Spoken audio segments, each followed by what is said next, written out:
അനധികൃതമായി ക്ഷേമ പെൻഷൻ കൈപ്പറ്റിയതിൽ പൊതുഭരണ വകുപ്പിലെ 6 ജീവനക്കാർക്ക് നോട്ടീസ്. 18% പലിശ നിരക്കിൽ അനധികൃതമായി കൈപ്പറ്റിയ പണം തിരികെ അടയ്ക്കണമെന്ന് ആവശ്യപ്പെട്ടാണ് നോട്ടീസ് നൽകിയിരിക്കുന്നത്. പണം തിരിച്ചു പിടിച്ച ശേഷം തുടർ നടപടി മതിയെന്നാണ് സർക്കാരിന്റെ തീരുമാനം. MG പ്രതീഷ് വീണ്ടും ചേരുന്നു തിരുവനന്തപുരത്ത് നിന്ന്.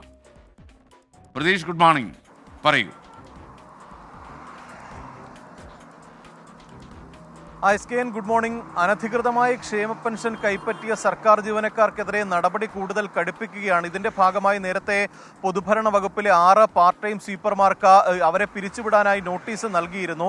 പക്ഷേ അതിലൊരു അന്തിമ തീരുമാനം മുഖ്യമന്ത്രിയുടേതായിരുന്നു. ഇതിൽ ഇവർ അനധികൃതമായി കൈപ്പറ്റിയ പണം തിരിച്ചുപിടിച്ച ശേഷം തുടർ നടപടി മതി എന്നതാണ് നിലവിൽ സർക്കാരിന്റെ തീരുമാനം. ഇതിന്റെ അടിസ്ഥാനത്തിലാണ് 6 പേർക്ക് വീണ്ടും നോട്ടീസ് നൽകിയിരിക്കുന്നത്. ഇവർ അനധികൃതമായി കൈപ്പറ്റിയ പണം 18% പലിശ നിരക്കിൽ തിരികെ അടയ്ക്കണമെന്നതാണ് നിലവിൽ നിർദ്ദേശമായി വന്നിരിക്കുന്നത്. ഇതിന്റെ അടിസ്ഥാനത്തിൽ ഈ 6 ജീവനക്കാരും 22,600 രൂപ മുതൽ 86,000 രൂപ വരെ തിരിച്ചടയ്ക്കണമെന്നതാണ് നിലവിൽ നിർദ്ദേശം. പൊതുഭരണ വകുപ്പ് അഡീഷണൽ സെക്രട്ടറിയാണ് നേരത്തെ ഇവരെ പിരിച്ചുവിടാനായി ഉത്തരവ് ഇട്ടത്. ഇതിൽ അന്തിമ തീരുമാനം മുഖ്യമന്ത്രിക്ക് വിടുകയായിരുന്നു. എന്തായാലും ഈ അനധികൃതമായി കൈപ്പറ്റിയ പണം മുഴുവൻ തിരിച്ചു പിടിക്കാനാണ് നിലവിൽ സർക്കാരിന്റെ തീരുമാനം. നേരത്തെ ഈ മറ്റ് കൃഷി വകുപ്പിലും സമാനമായ രീതിയിൽ നടപടി സ്വീകരിച്ചിരുന്നു. ഇനി കൂടുതൽ വകുപ്പുകളിലും നടപടി ഉണ്ടാകുമെന്നതാണ് നമുക്ക് ഇതിൽ നിന്ന് മനസ്സിലാകുന്നത്.